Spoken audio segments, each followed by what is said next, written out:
हिरण्मयेन पात्रेण सत्यस्यापीतं मुखं योऽसावादित्यपुरुष सोऽसावहम् ॐ खं ब्रह्म असतो मा सद्गमय तमसो मा ज्योतिर्गमय मृत्योर्मामृतं गमय। हो असत से दूर भगवन सत्य का वरदान दो, दूर कर दुष्ट तिमिर भगवन शुभ्र ज्योति बिहान दो। मृत्यु बंधन को हटा मृत्यु है भगवान दो, प्रकृति पापों से छुड़ा आनंद मधु का पान दो। सर्गारंभे मनुष्याणां कल्याणाय दयानिधि प्रकाशयति यो वेदान् तं वन्दे परमेश्वरम्। वन्दे देवदयानन्दं वेद विज्ञान वारिधिं सत्यवेदार्थ रत्नानि सर्वेभ्यः प्रयच्छति। तपो विज्ञान पूतात्मा वेदार्थानां प्रकाशकः प्रणूयते दयानन्द ऋषिकोटि मुपागत। यागानां वास्तवं येन श्रौतानामर्षमेधया विवृतं याज्ञवल्क्येन श्रद्धया तं नमाम्यहम्। ओम शांति शांति शांति।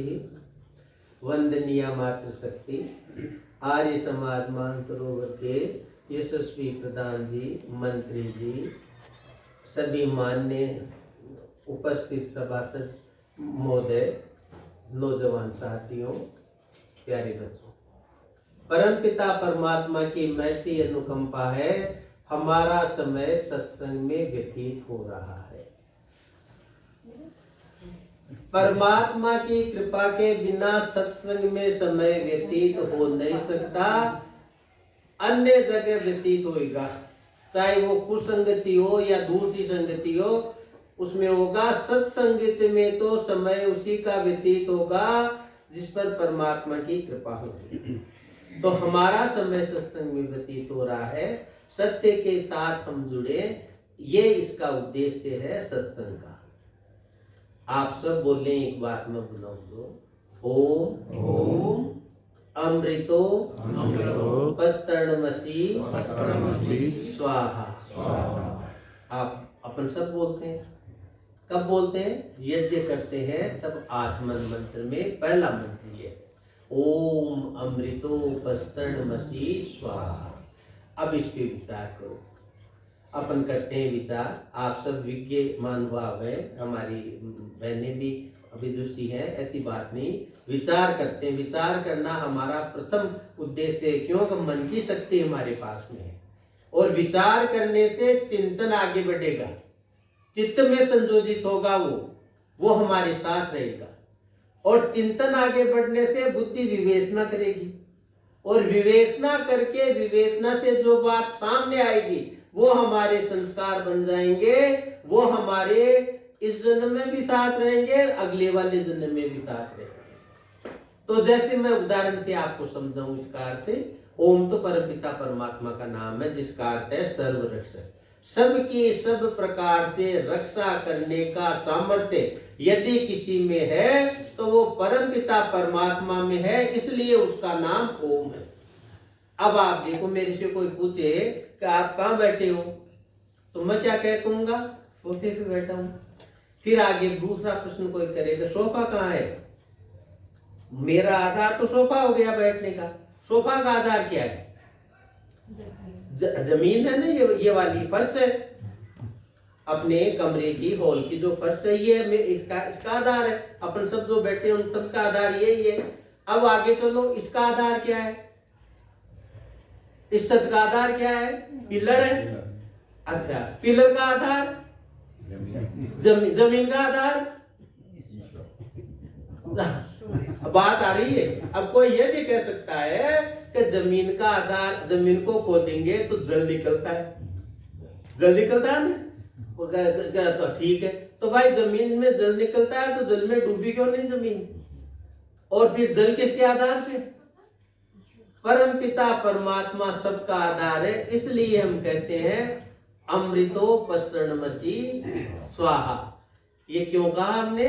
सबका आधार है वो परम पिता परमात्मा है, उसके अलावा कहीं किसी का आधार नहीं। और वही विश्राम है, हमारे को विश्राम भी वही मिलेगा। अब देखो इस पृथ्वी के अंदर ही अपन देखते हैं, अपने को पता लग गया, अपन जहां भी बैठे हैं, कहीं भी बैठ लो, फ्लैट में बैठ लो, कहीं भी बैठ लो, लेकिन आधार हमारा परम पिता परमात्मा है। क्योंकि पृथ्वी भी उसी ने धारण करी है, धारण भी इस विज्ञान से करी है कि वैज्ञानिक आज तक खोज नहीं पाए। कहने में तो कह देते हैं, क्यों है भाई? पृथ्वी को बिना आधार के चल खड़ी है ये पृथ्वी को। अब आप देखिए, बिना आधार के किसी चीज को अदर करके बताओ, रह सकती है क्या? कैसे करिए? सूर्य और पृथ्वी का अपकेंद्रित बल और अभिकेंद्रित बल, सेंट्रीफ्यूगल एंड सेंट्रीपिटल जो फोर्सेज है, उनके अट्रैक्शन से ये एक दूसरे से साथ खड़े हैं। अब आप देखिए आगे, तो ये जो वो बल है, तो बल किसकी देन है? परमपिता परमात्मा की देन है। इसलिए उसको कहा सर्वशक्तिमान, उसके समान किसी में बल नहीं। वही परमपिता परमात्मा है जिसके बल से सारी पृथ्वी, पूरे लोक, पूरा अंतरिक्ष, पूरे तारे, पूरा ब्रह्मांड एक दूसरे के अंदर टकरा नहीं रहे हैं और अपनी निश्चित गति से गति कर रहे हैं। इसलिए उस परमपिता परमात्मा को सर्वशक्तिमान कहा है। हम सर्वशक्तिमान बोले, ये मंत्र बोले, तब हमारे अंदर आनी चाहिए ये बात। अच्छा, पृथ्वी का गुण क्या है? चलना। पृथ्वी कभी स्थिर है क्या? कहने में हम कहेंगे अभी देखो, अब आज तो ये कह देते हैं कि भाई विवेकानंद जयंती हो गई 12 जनवरी की, तो फिर 13 जनवरी को लोहड़ी हो गई, फिर 14 जनवरी को मकर संक्रांति हो गई। तो वह संक्रांति क्या है? सब में लिखा आता है सूर्य का संक्रमण हो गया। कहां से संक्रमण हुआ उसका? धनु राशि से मकर राशि में हो गया, इसलिए नाम हो गया उसका मकर संक्रांति, ये कहते हैं अपन। अब देखो ये संक्रमण, कहने में तो ये कह देते हैं, लेकिन सूर्य तो अपनी जगह स्थिर है, वो तो कहीं नहीं जाता संक्रमण करने के लिए। संक्रमण करने के लिए कौन जाती है? पृथ्वी। तो ये संक्रमण पृथ्वी का होता है, लेकिन कहने में कह देते हैं कि सूर्य का संक्रमण हो गया। पृथ्वी का इस बात को इसमें दर्शन की भाषा में अध्यास कहते हैं, जो है नहीं लेकिन कह देते हैं ऐसे ही समझने की दृष्टिकोण से, तो उसको संक्रमण कहते हैं। अब देखो आप, पृथ्वी का गुण है निरंतर चलना, और हमारा शरीर किससे बना? सबसे ज्यादा तत्व हमारा शरीर तो दिखाई दे रहा है, इसमें कौन सा तत्व सबसे ज्यादा है? पार्थिव। इसीलिए तो कहा ना, पार्थिव का मतलब पृथ्वी से बना हुआ ज्यादा शरीर है। तो पृथ्वी गतिशील है, तो इस शरीर जो हमारा पृथ्वी तत्व से बना है, ये भी गतिशील है। इसकी कोशिकाएं प्रति क्षण गति करती है। ये जो आता अपने दौड़े बाल आता है, बुढ़ापा आता है, झुर्रियां पड़ती है, ये उसी की देन है। धीरे धीरे धीरे धीरे पृथ्वी गति करती है, वैसे हमारे शरीर के अंदर कोशिकाएं गति करती है और क्षीण होती है, नहीं आती है। और ये गति इस प्रकार से परमात्मा ने निर्धारित कर रखी है, बचपन से लेकर जवानी तक तो इसके अंदर कैटाबोलिज्म होता है, जो वृद्धि होती है, और जवानी के बाद में बुढ़ापे की तरफ चलते हैं, तब इसमें ये दूसरी क्रिया शुरू हो जाती है मेटाबॉलिक की, तो इसके अंदर क्षति होने लग जाती है। प्रारंभ में एनाबोलिक, लास्ट में कैटाबोलिक। कैटाबोलिक रिएक्शन होती है तोड़ने वाली, एनाबोलिक रिएक्शन होती है संश्लेषण करने वाली। तो बचपन से लेकर जवानी तक तो एनाबोलिक रिएक्शन ज्यादा रहती है, और जवानी के बाद में बुढ़ापे तक कैटाबोलिक ज्यादा रहती है। दोनों को मिला के कह दिया मेटाबॉलिक रिएक्शन। और हम यही कहते हैं इसमें, अजी इसका वो रिएक्शन ठीक नहीं है शरीर की, इसकी बायोकेमिकल से जो क्रियाएं हैं बॉडी की वो ठीक नहीं है, इसलिए बीमार हो गया।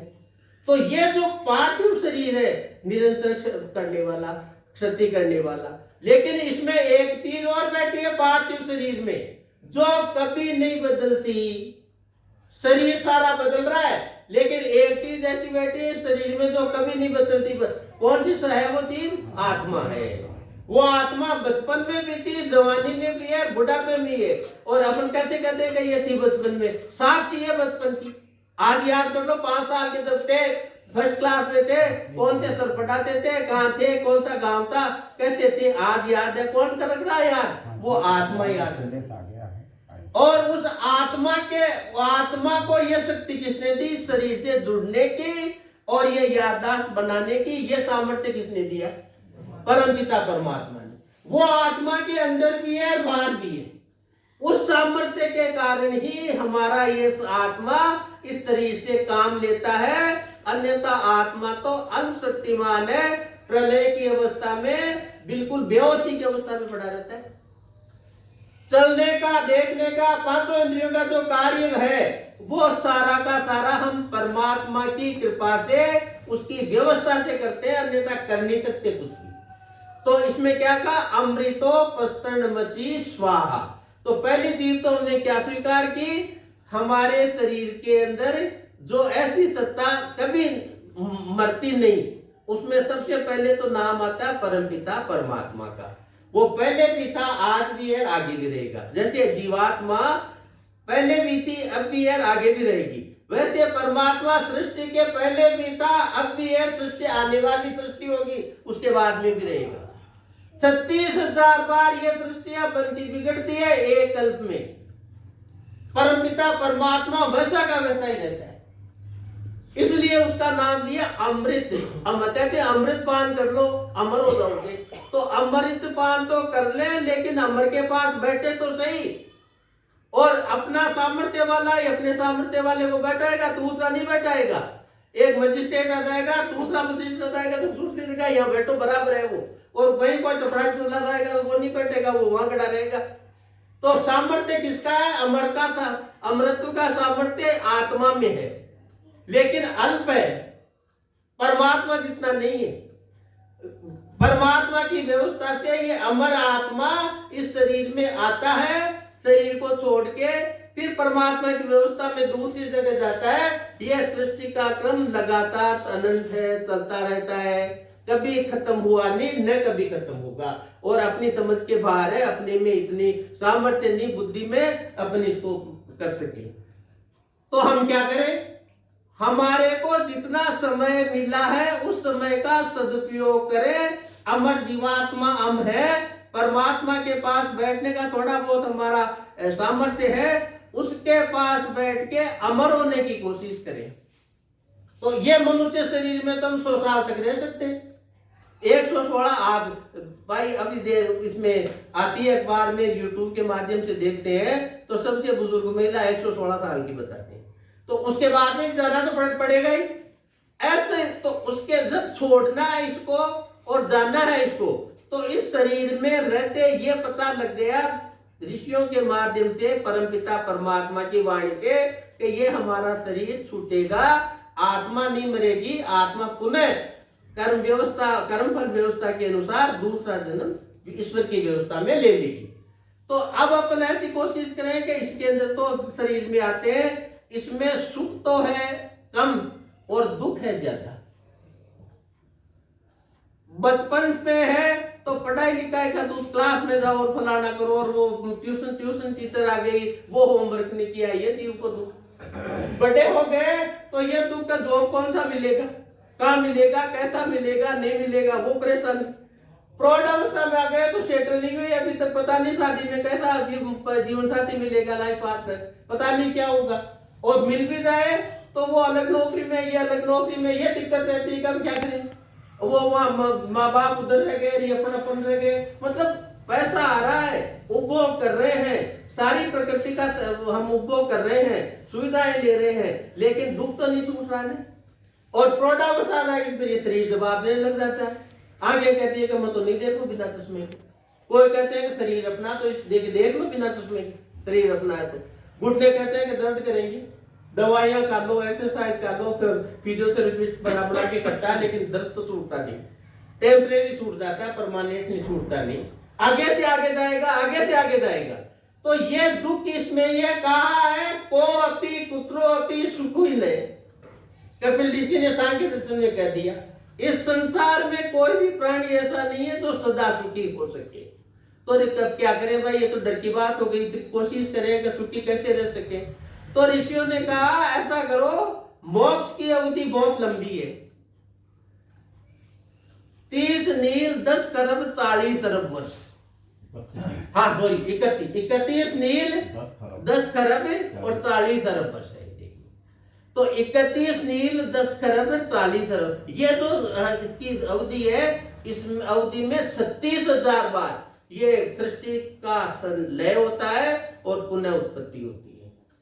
अब इतनी अवधि तक मोक्ष की है, वहां उसमें कोई भी दुख नहीं, न तो शरीर में बुढ़ापे का दुख, न कोई बीमारी का दुख, न कोई किसी और से भौतिक, आदि भौतिक, आदि देविक और आध्यात्मिक तीनों प्रकार के दुखों से छुट्टी है बिल्कुल एकदम। और छुट्टी होने के साथ साथ में कर्म भी नहीं करना पड़ता, क्योंकि कर्म तो जब करेंगे जब कर्म करने के साधन दे।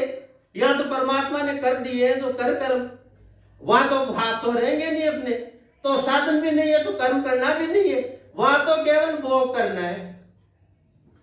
और किससे भोग करेंगे? ईश्वर के सामर्थ्य से भोग करना पड़ता है।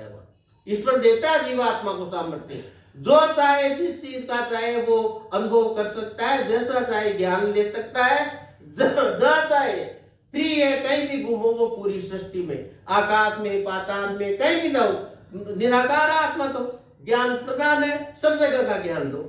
इतना बड़ा आनंद इतने समय तक 31 नील 10 खरब 40 अरब वर्ष तक का समय दे दिया। इतने में छुट्टी हो जाएगी ना।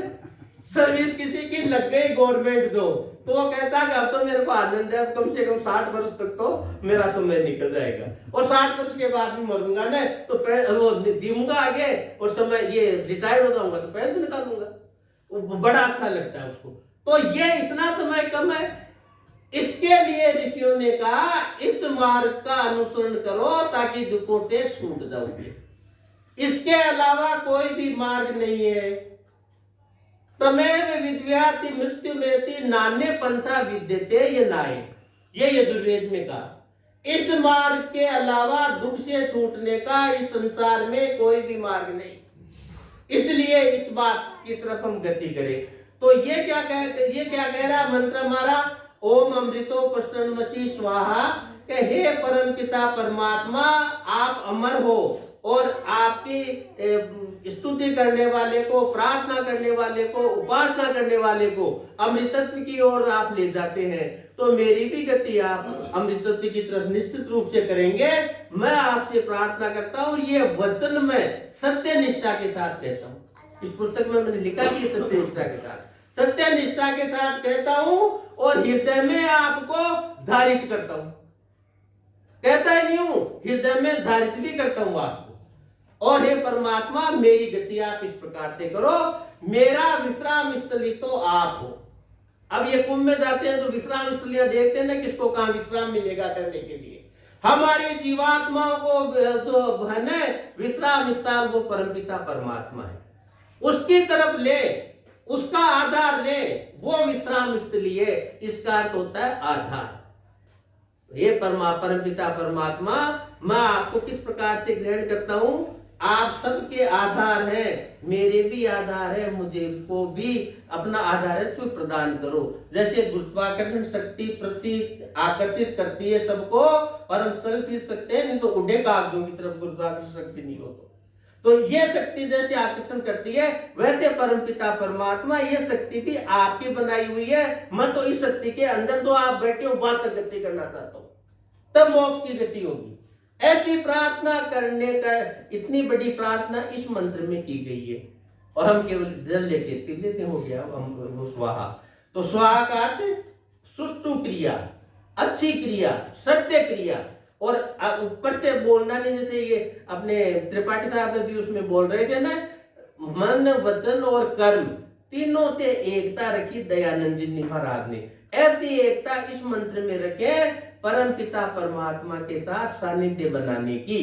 हे परम पिता परमात्मा हमारा सानिध्य, शहर में घूम के आते हैं तो हमारा विश्राम घर में हो जाता है, अगर में हाउ ज्यादा हो तो भाई मेरे को तो मेरे कमरे में थोड़ी देर रहने दो। सब चाहता है, प्रत्येक प्राणी परमात्मा का आनंद चाहता है। अगर नहीं मिले उसको तो डिप्रेशन में आता है, और डिप्रेशन में आकर फांसियां लगाता है। अपन देखते हैं, रोजाना का काम है ये। छोटे बच्चों से लेके मजिस्ट्रेट तक की ये हालत है। क्यों? वास्तविकता को पहचाना नहीं। थोड़ा सा इधर उधर हुआ और वो अपना खो देते हैं, क्योंकि उनको आश्रय नहीं है किसी का, या जिसका आश्रय छूट जाता है वो खो देता है। मेरा ब्रेकअप हो गया तो मैं फांसी लट गई। अब उसको पूछ कौन सा ब्रेकअप, कहां का ब्रेकअप, लटक के हाथ क्या है? ब्रेकअप तो परमात्मा से तो कभी ब्रेकअप हो नहीं सकता। ठीक है, ब्रेकअप हो गया, परमात्मा की कृपा है, मान परमात्मा की कृपा। यह जो पृथ्वी है 3 गुणों से युक्त, ये जो प्रकृति है 3 गुणों से युक्त है। उसमें सारे तत्व आ गए, पृथ्वी जल इनके सबके मिला के जो पृथ्वी ये बनी है अपनी प्रकृति, इसे 3 गुणों की है, सत्व रज तम। सत्व का गुण है सुख देना। हमारे को कहीं से भी सुख प्राप्त हो रहा है, रसगुल्ले खाने से हो रहा है, गुलाब की खुशबू को सूंघने से हो रहा है, हमारे को घूमने फिरने से हो रहा है, और ये अच्छे दृश्य देखने से होता है। सारा सुख किसके कारण हो रहा है? परमपिता परमात्मा के कारण। क्यों? सुख राशि तो वो है, स्वयं सुख स्वरूप वो परमात्मा है, उसके कारण हमें सुख हो रहा है। अब दूसरी चीज आप देखें यहाँ पर, रज क्या करता है? ये दुख देता है। प्रकृति के साथ जुड़कर ये जीवात्मा अज्ञानवश अविद्यावश फंस जाती है दुख के सागर के अंदर, और दुख भोगती है रजोगुण की प्रवृत्ति ज्यादा होने से। इसके फंसने से क्या होगा? रजोगुण की प्रवृत्ति ज्यादा होगी। किसी से भी मोह अटका लो, चाहे किसी से द्वेष अटका लो, राग और द्वेष दोनों ही कष्टदायक हो जाएंगे जीवात्मा के लिए। इसलिए कहा कि सावधान रहो। सुख दे देगा लेकिन क्षणिक सुख देगा, हमेशा के लिए नहीं देगा। दुख दे देगा वो भी क्षणिक ही देगा, उसमें भी मत घबराओ, वो भी तो थोड़े समय के लिए ही है, उसके बाद वो भी हट जाएगा। ये आदेश है वेद में हमारे लिए। ये और तमोगुण क्या करता है? वो मूर्ख बनाता है। तमोगुण वाले सारे मूर्ख होते हैं जिनमें तमोगुण की प्रवृत्ति ज्यादा होती है। या तो पड़े रहेंगे आलस्य के अंदर, या वो करेंगे संडे को देख लेना 11 बजे पहले नहीं उठे। क्योंकि प्रभाव तमगुण का, तमोगुण का उनकी गलती नहीं है। और कई तमोगुणी तो ले लेके पढ़ते हैं, उनको होश ही नहीं, 2 कब्ज गए 3 कब्ज गए। कोई कहते हैं तो यार छोड़ देते यार, अभी तो आज तो संडे, आ तो कम से कम जीव मत खाओ, ये कहते हो। अरे क्या गति हो गई इसका हमारी? क्यों? सत्संग मिला नहीं, न समाज से मिला, न घर से मिला, न माता पिता से मिला। इसलिए ये अरोड़ा जी, ये त्रिपाठी जी, आप सब लोग सत्संग का आयोजन क्यों करते हो? इसलिए करते हैं कि पता लगे थोड़ा, हमारे को पता लगेगा तो बच्चों में थोड़े संस्कार जाएंगे, बच्चों में संस्कार जाएंगे तो वो उनके काम आएंगे। बाकी ये तो देखो अपने भाग्य के अनुसार मिलता है, किसी को ज्यादा और किसी को कम। सागर में गोता मारता है गोताखोर, 2 गोताखोर बराबर गोता लगाते हैं। एक गोताखोर के हाथ में तो दोनों में मोती हीरे जवाहरात आ जाते हैं, और एक में कंकड़ पत्थर आते हैं। क्या परिश्रम दोनों ने कम ज्यादा किया? एक ही जगह गोता लगाया, एक ही जगह गए, लेकिन एक के हाथ में वो और एक के हाथ में वो। किसका प्रभाव? प्रारब्ध का प्रभाव। इसलिए हम मानते हैं पुनर्जन्म को। तो इससे, लेकिन फिर भी आगे वेद कहता है पुरुषार्थी बनो, छोड़ दो मत। ये जो परिस्थितियां आज नहीं आए कल आ जाएंगी, कोशिश करते रहो, कोशिश करते रहो। तो ये चरेवेती लगातार चलते रहो अपने मार्ग के ऊपर, निश्चित रूप से मार्ग मिलेगा। तो ये जो प्रवृत्तियां हैं, तो ये मंत्र बोलते हैं ना, इनको हृदय में अंकित करें। और उसके बाद बोले, ऋषि ने क्या कहा? खाली मंत्र बोलना ऐसा है गौ पालना है, जो गौ को तो हम पालते हैं लेकिन दूध नहीं देते। ऐसा पेड़ लगाना है जो पेड़ बढ़ तो जाते हैं लेकिन फल नहीं देते। और आगे पंचविधि में तो ऋषि ने यहां तक लिखा कि ये बाहर की शुद्धि तो गौण है और आंतरिक शुद्धि प्रमुख है। मन चित्त बुद्धि अहंकार, इनकी शुद्धि प्रथम है, शरीर की शुद्धि बाद में, मुख्य तो वो है। अब देखो सुबह उठते हैं, प्रातःकालीन के मंत्र अपन बोलते हैं, बिना नहाए बोलते हैं, स्नान तो बाद में करके संध्या करते हैं बाद में। तो वो जो ब्रह्म यज्ञ के मंत्र है वो किस वहां जाते हैं? अंतरात्मा के अंदर। उसका प्रारंभ भी अग्नि से है, ज्ञान से। प्रातरग्निम प्रातरिंद्रम, हे परमात्मा ज्ञान स्वरूप आप, मेरी आत्मा ज्ञान ग्रहण करने की इच्छुक और क्या चाहती है, ऐश्वर्य चाहती है, और सारे ऐश्वर्य के मालिक आप हो, मुझे सारे ऐश्वर्य दो, कहते दो, मेरे ज्ञान में वृद्धि करके, बुद्धि में वृद्धि करके, और सारे ऐश्वर्य मुझे प्राप्त हो जाए, ऐसी आप कृपा करो। कितना अच्छा अवतार है, कितनी बढ़कर श्रेष्ठ प्रार्थना है, क्या होगी इसमें। तो यह जो चीज हम क्या देखते हैं, ये हमारे लिए अति महत्वपूर्ण है। तो मंत्र का अर्थ सही जाप करें, उसकी बात अलग होती है। अब जो ये पृथ्वी का मैंने आपको बताया कि पार्थिव शरीर होने के कारण हमारे शरीर में क्षति हो रही है लगातार, इसको कोई रोक नहीं सकता। कितने डॉक्टर इकट्ठे कर लो सारे संसार के और कह दो भाई देखो इसकी गति रोक दो, रुक जाएगी, क्या नहीं रुक सकती, वो कर देगी। परमात्मा के दिन है वो, इसमें मनुष्य के दिन है ही नहीं। थोड़ा बहुत कर सकता है, जैसे स्वास्थ्य, अगर मान लो स्वास्थ्य के नियम का ध्यान रखें, ठीक चल सकता है, लेकिन उसमें भी प्रारब्ध जुड़ी हुई है। आप पक्का मानो, मैं तो इस बात को स्वीकारता हूं, मनुष्य का भोग प्रारब्ध के साथ ही होता है। प्रारब्ध बदलने की सामर्थ्य भी परमात्मा ने पुरुषार्थ करके दी है। ये नहीं कहा कि केवल प्रारब्ध ही भोगोगे, प्रारब्ध तो ये पशु भी भोगते हैं।